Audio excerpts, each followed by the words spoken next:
Salam sejahtera, saya Natasha Leong. Hari ini saya mau tentang ciri-ciri dan perkembangan kanak-kanak keperluan khas. Kekuatan kecerdasan kanak-kanak berdasarkan teori pelbagaian kecerdasan Howard Gardner.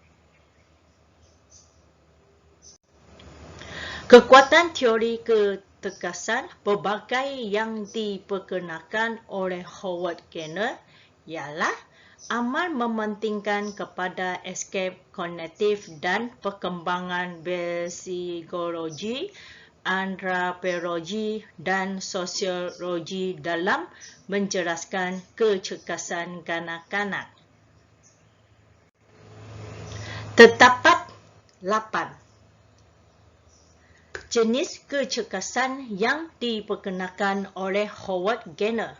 Kesemuanya kecerdasan ini boleh dilatihkan dan dilaksanakan terhadap seseorang kanak melalui berbagai faedah yang boleh dilaksanakan.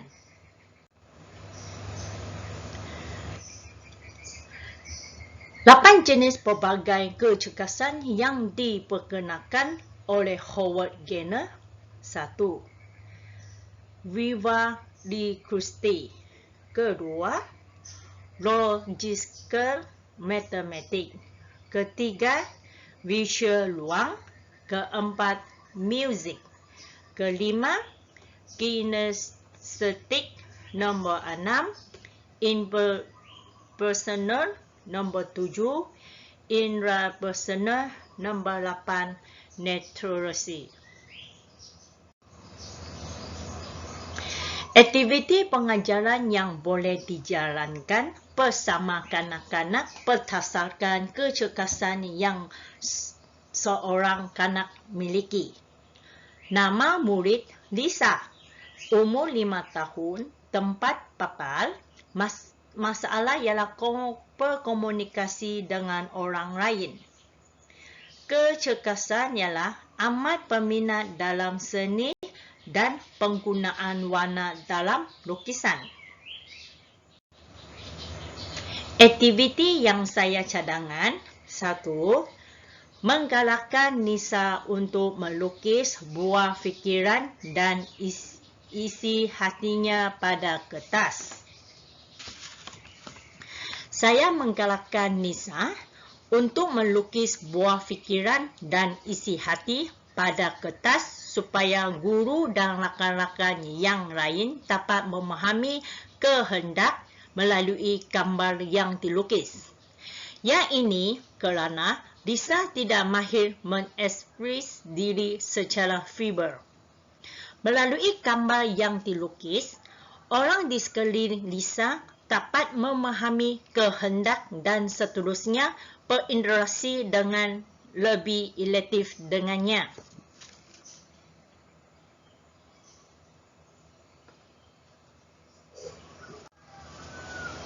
Kedua, mengintegrasi teknik boneka dalam PDF bagi membantu Nisa mempertingkatkan kemahiran komunikasi.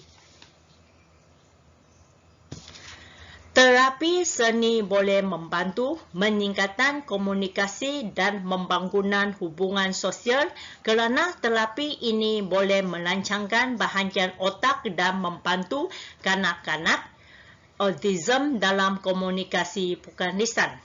Ini dapat meningkatkan kemahiran melukis dan mewarnakan kanak-kanak autism, mana juga mampu membantu mereka menyatakan perasaan dan emosi dengan lebih berkesan.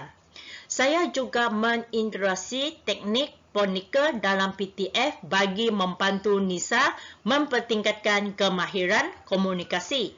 Yang ini kerana pengguna boneka dalam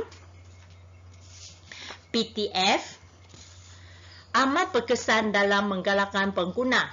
Komunikasi secara verbal dalam kalangan kanak-kanak autism dapat menarik dan perhatian kanak-kanak dengan gangguan sindrom autism (ASD), meningkatkan potensi untuk menjalankan terapi yang lebih menarik. Untuk mengukuhkan perlipatan sosial dan memudahkan perbelanjaan kanak-kanak autism, penggunaan ponika dapat membantu kanak-kanak autism mengurangkan masalah komunikasi amat berkesan kerana melibatkan bahasa, seni, visual, drama, penggerakan fizikal dan lain-lain. Yang lain dapat memberi peluang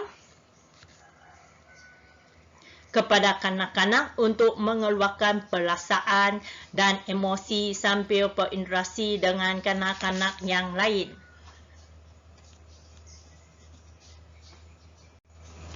Ketiga, mendidik Lisa menggunakan kontrak rapat, kontrak mata semasa berkomunikasi supaya kehendak atau pendapat dapat difahami. Kemahiran menyiru membantu kanak-kanak dalam memahami bahasa dan menggunakan pertuturan dalam situasi harian. Aktiviti menyiru ini membantu Liza menyesuaikan diri dalam situasi yang berlainan di samping belajar kemahiran baru daripada rakan sepaya. Kesimpulan ialah, dalam teori multivariasi intelligence yang dipelaporkan oleh Howard Gardner, kanak-kanak istimewa mempunyai kekuatan dan bakat luar biasa seperti kanak-kanak biasa. Mereka mempunyai kekuatan dan bakat yang luar biasa seperti yang dinyatakan dalam teori multivariate intelligence yang dipelaporkan oleh Howard Gardner.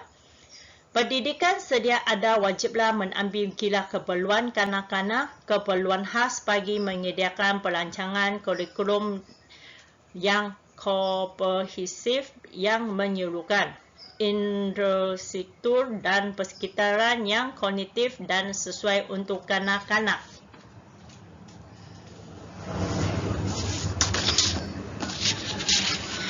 Keperluan khas selalu pendidik dan ibu bapa yang perhatian. Kita harusnya melengkapi diri dengan ilmu pengetahuan yang mencukupi tentang mengelepasi dan intervisi awal serta kemahiran-kemahiran yang divisor dalam usaha membantu kanak-kanak keperluan khas menghadapi cabaran dan perbelanjaan dalam komunikasi. Kedua, sebagai seorang pendidik, perlulah menambil berat keperluan golongan ini.